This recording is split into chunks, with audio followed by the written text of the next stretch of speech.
Bonjour à tous, une nouvelle vidéo est mise en ligne aujourd'hui consacrée à l'équilibre du budget de l'État.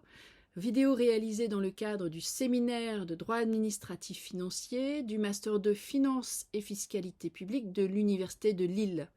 Vidéo préparée et réalisée par Marion Antoine, Aurélien Cadar, Noah Landau-Le Sieur et Bertie Meurdesoif. Bonjour et bienvenue. Suis-moi afin de découvrir la notion d'équilibre du budget de l'État.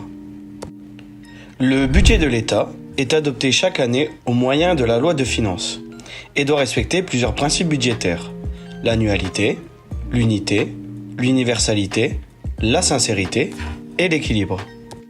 L'équilibre du budget de l'État est consacré juridiquement le 2 janvier 1959 par ordonnance.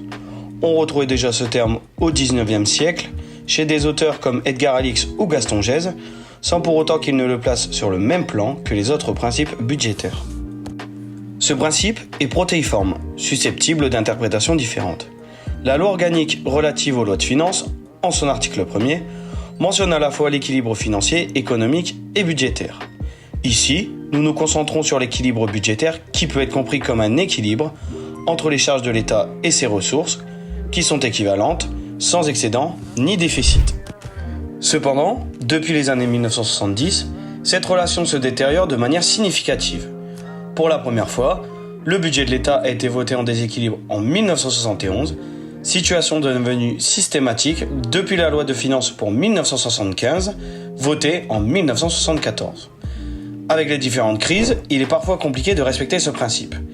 Il semblerait alors que cet équilibre ne se retrouve plus que dans les textes.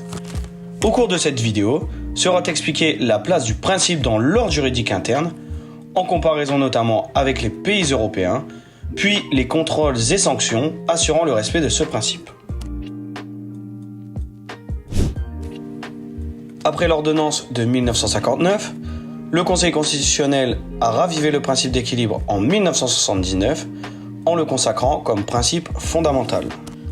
Il faut ensuite attendre 2001 et la promulgation de la LOLF pour retrouver ce principe dans les textes. L'article 1 dispose que les lois de finances déterminent pour un exercice la nature, le montant et l'affectation des ressources et des charges de l'État, ainsi que l'équilibre budgétaire et financier qui en résulte. L'Union européenne s'est également approprié le principe dans l'article 3 du traité sur la stabilité, la coordination et la gouvernance de 2012, en intégrant une règle d'or budgétaire. Cette règle engage chaque État membre signataire à présenter les comptes de leurs administrations publiques en équilibre ou en excédent. Dans la suite de cette vidéo, nous reviendrons sur cette obligation communautaire. Pour autant, cette consécration, tant en droit interne que communautaire, n'a pas empêché les parlementaires de continuer à voter le budget en déséquilibre. Ne serait-ce donc pas plus efficace d'élever le principe d'équilibre à une valeur constitutionnelle ? En ce sens, 2 propositions de loi en 2008 et un projet de loi constitutionnelle en 2011 proposant la création d'une règle constitutionnelle d'équilibre encadrant plus strictement dépenses et recettes publiques ont vu le jour, mais malheureusement, aucun n'a abouti. En réalité, beaucoup d'auteurs ne voient pas un grand intérêt à cette constitutionnalisation. D'une part, parce que plusieurs dispositions constitutionnelles se réfèrent indirectement au principe d'équilibre, comme notamment l'article 40 de la Constitution, qui limite le droit d'amendement des parlementaires afin de respecter l'équilibre budgétaire. Ce principe serait d'ailleurs d'ores et déjà constitutionnel, en considérant que la LOLF ferait partie du bloc de constitutionnalité. D'autre part, pour d'autres auteurs comme Gilbert Orsoni ou Michel Lacombe, le principe d'équilibre ne serait même pas un principe juridique et n'aurait donc pas sa place au sein du bloc de constitutionnalité. Le choix d'un budget en équilibre reviendrait au gouvernement et la constitutionnalisation du principe ne le forcerait pas à le respecter. Cependant, certains pays ont fait le choix de constitutionnaliser cette règle. Faisons un tour d'horizon des pays européens. Tout d'abord, l'Allemagne a été un pays précurseur en la matière en intégrant dès 1949 le principe dans sa loi fondamentale. Il a même été renforcé par une révision constitutionnelle en 2009 en instaurant un mécanisme de frein à l'endettement. L'Espagne, quant à lui, est le premier pays à avoir intégré la règle d'or du TSCG dans sa constitution. Enfin, le Portugal et l'Autriche ont suivi le même modèle en intégrant le principe dans leurs constitutions respectives, tout en l'assortissant d'un certain laxisme, avec notamment la mise en place d'un système d'exception dans le cas d'une conjoncture économique défavorable ou encore avec l'absence d'un objectif chiffré.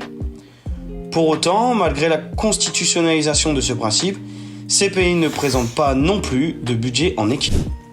Afin d'harmoniser les pratiques budgétaires de tous les pays européens, l'Union européenne, avec le traité de Maastricht, a voulu mettre en place une discipline budgétaire. Depuis, chaque État doit limiter son déficit public à hauteur de 3% du PIB et sa dette publique à 60% du PIB. Cependant, cette règle s'entend plus largement que le principe national d'équilibre du budget de l'État, puisqu'il conduit à tenir compte de l'ensemble des budgets publics, État, collectivités territoriales, sécurité sociale, etc. Par la suite, le Conseil européen a adopté avec le traité d'Amsterdam en juin 1997 un pacte de stabilité et de croissance qui permet d'éviter l'apparition de déficits trop importants et de coordonner des politiques budgétaires nationales.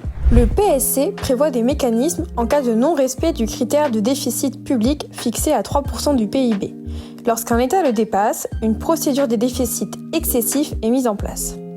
Ainsi, un avertissement est adressé par la Commission à l'État concerné. Ensuite, la Commission suggère au Conseil ECOFIN d'adresser une recommandation à l'État visé par la procédure de déficit excessif. Des sanctions peuvent être affligées à un État s'il ne règle pas la situation de déficit. En effet, le Conseil peut ordonner un dépôt auprès de la Banque centrale européenne. Ce dépôt peut se transformer en amende 0,2% à 0,5% du PIB de l'État en question si la situation n'est pas réglée. Suite à la crise économique de 2008, les États n'ont pas été en capacité de respecter les règles imposées par le PSC. Ce pacte a donc fait l'objet d'ajout de nouvelles règles.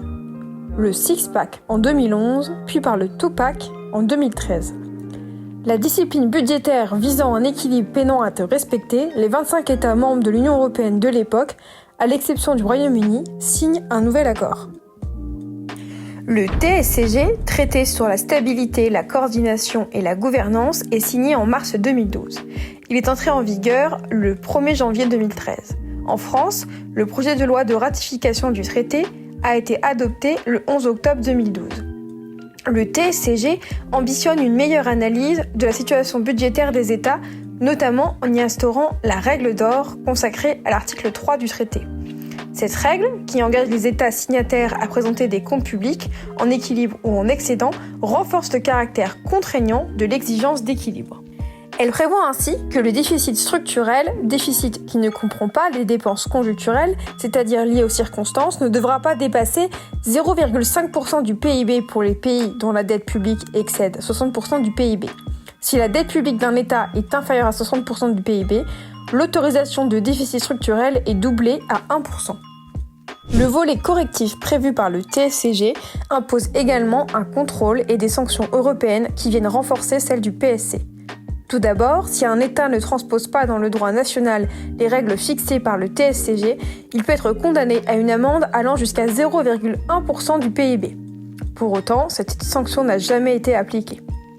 Puis, pour les États faisant l'objet d'une procédure en déficit excessif, le TSCG prévoit que l'exigence relative aux critères de la dette est considérée comme remplie si l'État membre concerné réalise des progrès suffisants vers la conformité, tel qu'évalué dans l'avis formulé par le Conseil sur son programme de stabilité ou de convergence. Ce traité va également imposer un contrôle interne. Chaque État signataire doit disposer d'une institution indépendante devant surveiller la stricte application des règles budgétaires européennes. Elle doit également mettre en place un mécanisme de correction si l'État membre ne respecte pas ces règles. En France, cette mission est attribuée au Haut Conseil des finances publiques. En effet, le HCFP, Haut Conseil des finances publiques, a pour but de veiller à ce que la trajectoire de retour à l'équilibre des finances publiques soit cohérente avec les engagements européens de la France. Chaque année, en septembre, cette institution rend un avis sur la cohérence des projets de loi de finances avec la trajectoire de solde structurel définie dans la loi de programmation. Cet avis est joint au projet de loi de règlement. Si un écart important est identifié par le HCFP, le gouvernement doit le justifier lors de l'examen du projet de loi de règlement et exposer les mesures de correction envisagées dans le rapport qu'il établit pour le débat d'orientation des finances publiques. C'est l'article 23 de la loi organique relative à la programmation et à la gouvernance des finances publiques qui le prévoit. Au-delà du contrôle imposé aux États membres, la France a mis en place un contrôle national exécuté par ses juridictions existantes. L'article 34 de la Constitution, consacrant l'objectif d'équilibre des comptes des administrations publiques, donne compétence au principe au Conseil constitutionnel de censurer en cas de déséquilibre. Néanmoins, dans sa jurisprudence, le Conseil se montre souple concernant la notion d'équilibre. L'équilibre est apprécié au regard des objectifs économiques et non pas comme une stricte égalité entre les charges et les ressources inscrites dans le budget. Dans la même logique que le Conseil constitutionnel, la Cour des comptes apprécie le principe d'équilibre du budget uniquement à travers le prisme de la régularité, la sincérité et la fidélité des comptes. Avec toutes ces informations, je pense que tu as pu appréhender au mieux l'état de la notion d'équilibre. La question qui se soulève serait alors, le budget de l'État doit-il toujours se soumettre au principe d'équilibre ? Eh bien, ce n'est pas si simple. Bien que ce principe semble n'être que très peu respecté, il ne perd pas pour autant toute son utilité, notamment lorsqu'il est mis en application à travers les autres principes budgétaires. En effet, le principe d'équilibre est intimement lié à un autre principe imposé dans l'élaboration du budget de l'État, celui de sincérité. C'est lorsque ce principe de sincérité a été invoqué devant le Conseil constitutionnel que le lien entre les deux principes a été reconnu. En effet, la sincérité de la loi de finances est évaluée en termes d'équilibre. Dans sa décision du 27 décembre 2002, loi de finances pour 2003, le Conseil constitutionnel souligne bien que le principe de sincérité implique l'absence d'intention de fausser les grandes lignes de l'équilibre déterminées par la loi de finances. On pourrait alors s'interroger sur l'appréciation de la sincérité faite par le juge constitutionnel si un objectif d'équilibre n'existait pas. Pour autant, ce lien avec la sincérité n'est pas suffisant pour démontrer l'utilisation et le respect de la notion d'équilibre. Le non-respect du principe demeure. Depuis la crise sanitaire, une clause Covid est appliquée, ce qui permet aux pays d'échapper aux sanctions liées à leur déficit structurel. Ce type de clause dérogatoire avait déjà été prévu par la réforme de 2011 et permet à tous les États membres de s'écarter de manière coordonnée et ordonnée de leurs obligations ordinaires dans une situation de crise généralisée provoquée par une grave récession économique frappant la zone euro ou l'ensemble de l'Union européenne. Par conséquent, depuis mars 2020, les règles budgétaires européennes sont suspendues.